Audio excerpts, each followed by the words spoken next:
my childhood homes had a balcony that was attached to both my mother's bedroom and mine via a big glass door. Next to the balcony are two trees. One I often used to climb up and down from the balcony. One night when my brother and mother weren't home and I was about 13, I was reading in bed with a very dim reading light. I heard what sounded like something moving in one of the trees outside, but this didn't worry me as we had possums and bats that are common in our area. Right now I had a thin curtain on the glass door that separated my room and the balcony, and the doors faced out toward the street where a street lamp was always visible through my curtains. Shortly after hearing the tree rustling noises, I see a shadow slowly move past the doors, at which point I immediately turned off my reading light and freeze like a deer in headlights. The shadow is tall, so it wasn't any neighborhood kid. The person moved slowly, creeping as though they would not want to be seen. Oh They gosh. wouldn't likely be able to see into my room, but I could see them thanks to the street lights behind them. They moved past my doors out of sight.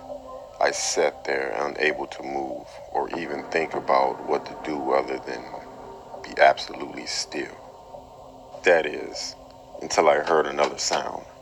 The sound of someone trying to open the glass door to my mother's room. I didn't know if she had locked them or not, but I wasn't taking chances.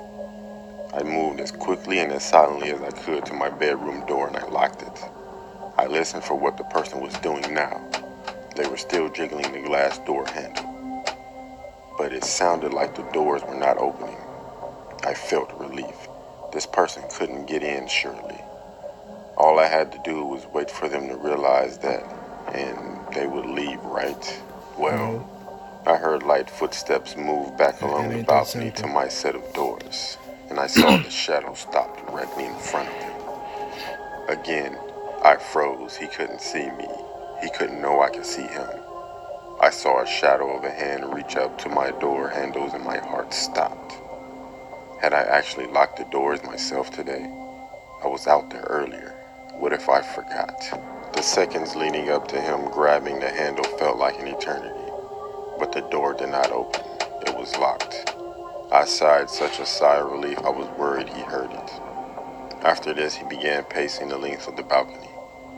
I didn't have a phone. The landline was at the other end of the house, but I was Oh, scared to take my eyes off of him. I see I was why. silently crying and praying that he would just leave. Then I heard him stop moving, and he said, "I could just break the glass, you know." Before I could even process this, I saw car headlights turn around the corner of my street and then stop at our property gate. My mom was home.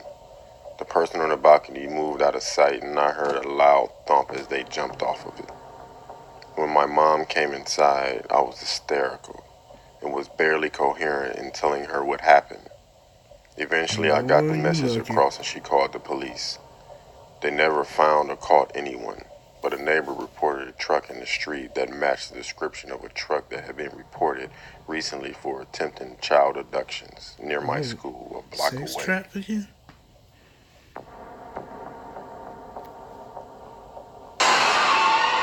Y'all need to stop that jump scare, boy.